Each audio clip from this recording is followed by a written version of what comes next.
এ কি, ডাইনি তো নিজে থেকেই ডাব খাওয়াচ্ছে। বাহ বাহ, আজ তো খেতেই হবে। ওরে, কে কোথায় আছিস? ছড়িয়ে দে, ডাইনি সুস্বাদু ডাব খেতে হলে তাড়াতাড়ি চলে আয়। কিছুক্ষণের মধ্যেই ডাইনির দোকানের সামনে প্রচুর মানুষের ভিড় হয়ে যায়। আমাকে দাও, আমাকে দাও, আমি আগে এসেছি, আমাকে দাও। আমায় লালটা দাও। আমাকে দাও।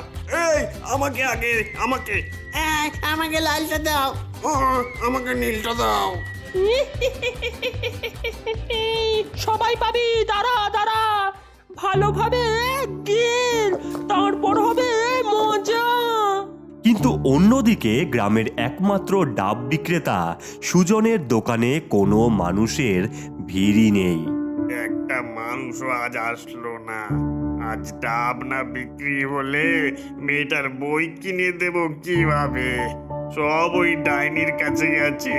হে ভগবান, সাহায্য করো আমায়।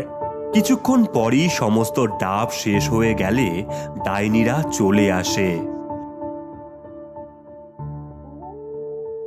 গ্রামে রাত নামে।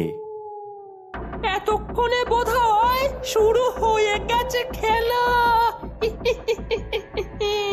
চমৎকার প্ল্যান বার করেছিস ডাইনি। উফ, আজ 10টা ডাব খেলাম ডাইনির, বুঝলি আরু? এই ভাই রে, তুই কুকুর হয়ে গেলি কি করে? রাত হতেই বিশু হারু কুকুর আর গরুতে পরিণত হয়ে যায়।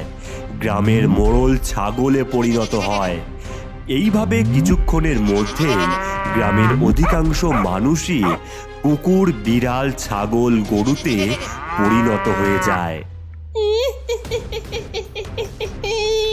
আমার ডাব খাবি? হ্যাঁ, খা, এইবারে খা। পুরো গ্রামকে পশু বানিয়ে দিয়েছি।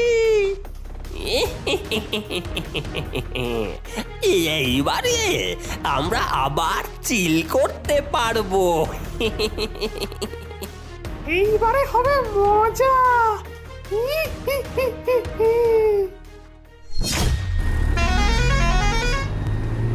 গরমে ছুটি কাটাতে গ্রামে আসার মজাই আলাদা।